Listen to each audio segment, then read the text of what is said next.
Hi, friends. This is 5 Minutes to Make Sense of the Bible.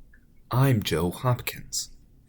Today we focus on the book of Jeremiah, chapter 29, verses 4 through 14, which is among the major prophets of the Hebrew Bible, which Christians also call the Old Testament.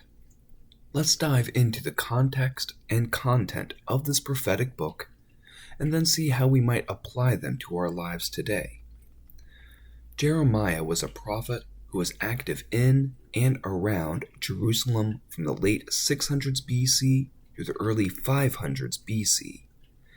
His book consists of over 50 chapters and includes messages of warning and condemnation, lament and longing, and historic narration of the years leading up to and then after the conquest of Jerusalem by the Babylonian army.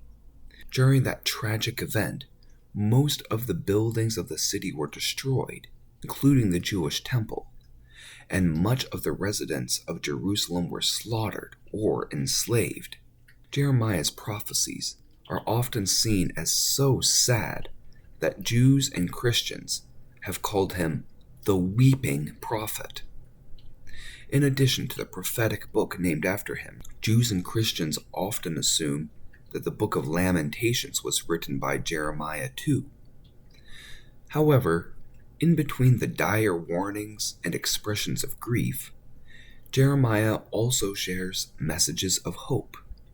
The 29th chapter of Jeremiah is one of those hopeful sections of the book. The chapter begins by setting the historical stage. The Babylonian army has already conquered Jerusalem and enslaved many people, but a worse siege is yet to come. Jeremiah has written a letter for the Jewish people living in slavery in Babylon. One might expect the weeping prophet to share a message of continuing grief, or maybe even something subversive to resist Babylonian domination. However, Jeremiah tells the enslaved Jews of Babylon to get busy living their lives, to build houses, plant gardens, and celebrate weddings.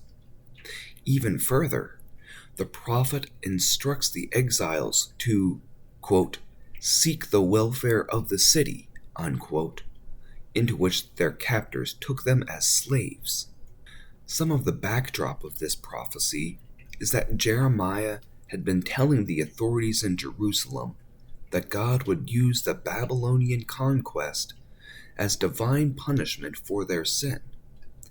Jeremiah tells the exiles in his letter that God has sentenced the Jewish exiles to 70 years of enslavement in Babylon. So anyone claiming that God will rescue them quickly is a false prophet. Instead of quick fixes to their problems, Jeremiah proclaims the long view of history, that eventually God would restore the Jewish exiles to their homeland, for, as the famous saying goes in verse 11, God knows the plans God has for them, plans for their welfare and not for harm, to give them a future with hope. Are you feeling hopeful yet? Let's reflect more on these prophetic words with some questions. First, do you ever read the sad parts of the Bible, or do you tend to skip over messages about divine punishment? What benefits might you gain from reading the sadder parts of the Bible, like the words of the weeping prophet Jeremiah? Next, how important do you think it is to understand the historical context of stories and messages in the Bible? Do you know where to go to learn about the history of biblical stories? Finally, how do you feel about hope for the long view of history? Would you be satisfied with the promise of restoration 70 years from now? How can you build hope for the long term for yourself, your family, and your community? So there, 5 minutes to make sense of the Bible. I am preaching a sermon based on Jeremiah chapter 29 at Streetsville United Church. So check out our YouTube channel for a recording of our worship services. And as you read the Bible by yourself, pay attention to what piques your curiosity.